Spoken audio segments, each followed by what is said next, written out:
Hello all, welcome back to my channel. ఇవాళ recipe అయితే green masala mutton చేస్తున్నా అండి నేను. చాలా బాగుంటుంది టేస్ట్. అయితే ఈజీ ప్రిపరేషన్, తొందరగా అయిపోతుంది, చాలా టేస్టీగా ఉంటుంది. చూసేయండి.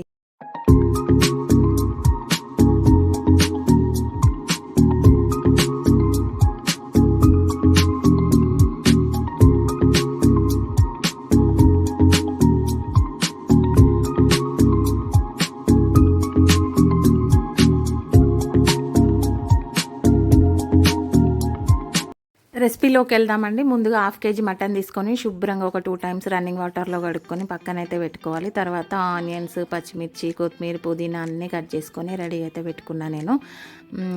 కుక్కర్ పెట్టుకొని ఆయిల్ వేసుకొని, ఆయిల్ బాగా వేడైనాక సాజీర వేసుకోవాలి. చిటపట్లాడినాక పచ్చిమిర్చి, ఉల్లిగడ్డ వేసి చిన్న మంట మీద ఫ్రై కానిస్తూ ఉండాలి. ఈలోపు మిక్సీ జార్లోకి పచ్చి కొబ్బరి, కాజు, పచ్చిమిర్చి, టమాటో, ఉల్లిపొరక, ఇంకా కొత్తిమీర, పుదీనా వేసుకోవాలండి. వేసుకొని మెత్తటి పేస్ట్ అయితే చేసుకోవాలి. మంచిగా వాటర్ పోసుకొని కొన్ని మెత్తటి పేస్ట్ వేసి పక్కన పెట్టుకోవాలి. ఈలోపు ఆనియన్స్ ఫ్రై అయినాయి కదా, దాంట్లో అల్లం ఎల్లిగడ్డ పేస్ట్, పసుపు కూడా వేసుకొని మంచిగా కలుపుకోవాలి.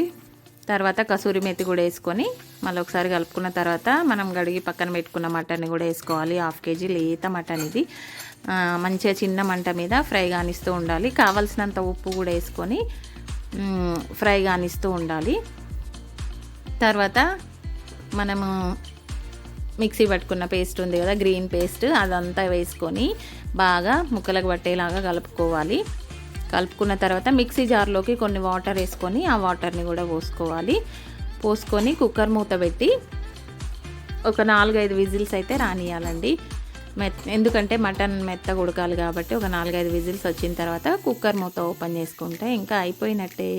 చూడండి ఎంత బాగుంటుందో అసలు. చూడడానికి ఆయిల్ అంతా పైకి వచ్చి చూడడానికే స్ట్రక్చర్ చాలా బాగుంటుంది.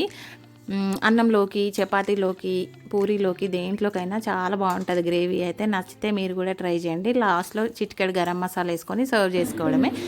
ఇంకో వీడియోతో మళ్ళీ